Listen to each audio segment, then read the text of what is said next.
Hello students, how are you all. बेटा आज की हमारी वर्कशीट है वर्कशीट नंबर 36 और ये क्लास 10th के लिए है।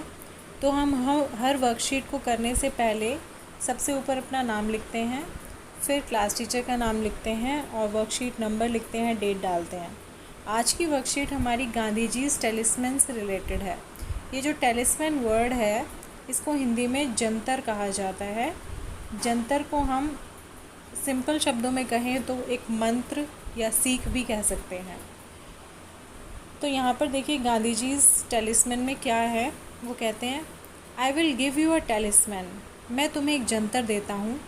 When ever you are in doubt और when the self becomes too much with you apply the following test, कि जब भी तुम्हें संदेह हो या तुम्हारा अहम तुम पर हावी होने लगे तो एक कसौटी आजमाओ। Recall the face of the poorest and the weakest man whom you may have seen and ask yourself if the step you contemplate is going to be of any use to him. किसी ऐसे व्यक्ति का चेहरा याद करो जो कि बहुत गरीब या बहुत ही कमज़ोर व्यक्ति तुमने देखा हो और अपने मन में सोचो कि अभी जो तुम कदम उठाने का विचार कर रहे हो क्या वो उसके लिए उपयोगी होगा। Will he gain anything by it? क्या इससे वह कुछ हासिल कर पाएगा, क्या इससे उसे कुछ लाभ होगा। Will it restore him to a control over his own life and destiny? क्या इससे वो अपने जीवन और अपने भाग्य पर काबू रख सकेगा। In other words, will it lead to Swaraj for the hungry and spiritually starving millions? क्या इससे उन लोगों को स्वराज मिल सकेगा।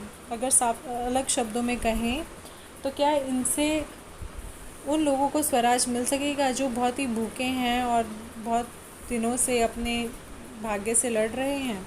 Then you will find your doubts and yourself melting away, तब तुम देखोगे कि तुम्हारा सारा संदेह, तुम्हारे सारे शक जो थे मन में वो ख़त्म हो रहे हैं और तुम्हारा अहम भी समाप्त हो रहा है।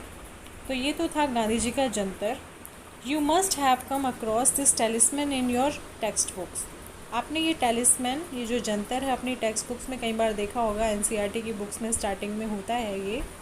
You have read about leadership in last writing worksheet. आप लोगों ने जो पिछली हमारी वर्कशीट आई थी जो कि नेल्सन मंडेला वाली थी, उसमें हमने लीडरशिप के बारे में पढ़ा।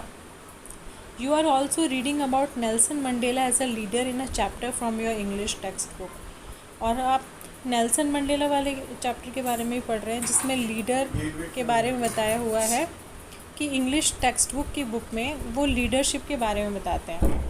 You witness poor, weak and hungry people near your locality. आप लोगों ने गरीब, कमज़ोर और भूखे लोगों को अपने आसपास के एरिया में देखा होगा।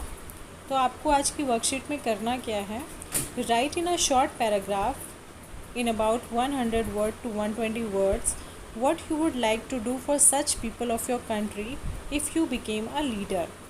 कि आपको एक शॉर्ट पैराग्राफ लिखना है करीब 100 से 120 शब्दों में, और उसमें आपको ये बताना है कि अगर आप लीडर बन जाते हैं, आप नेता बन जाते हैं, तो आप उन लोगों के लिए क्या करोगे जो बहुत ही पुअर, वीक, हंग्री लोग होते हैं, उनके लिए आप क्या कदम उठाओगे अगर आपको नेता बना दिया जाए।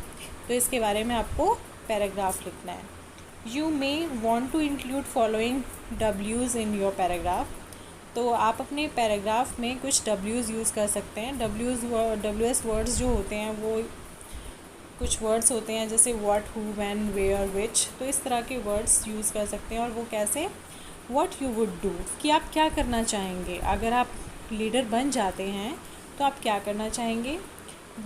Who would help you in your work, और आपके इस काम में कौन कौन मदद कर सकता है। When would you do your work, और आप अपना ये काम कब करेंगे।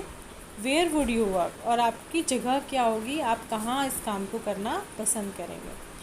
तो बेटा ये जो आपकी वर्कशीट आई है इसमें आपको ये यहाँ पर देखिए, यहाँ देखिए एक शॉर्ट पैराग्राफ में आपको करना है 100 to 120 वर्ड्स में, और इसके ऊपर आपको पैराग्राफ लिखना है, ठीक है।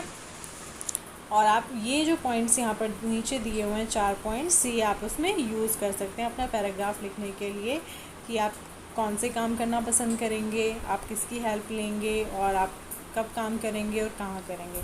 तो ये आपको हिंट्स दिए हुए हैं कि आप अपने पैराग्राफ में इनको इंक्लूड कर सकते हैं।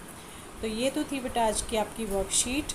आपको बहुत ही अच्छी हैंड राइटिंग में ये वर्कशीट कंप्लीट करके सबमिट करनी है।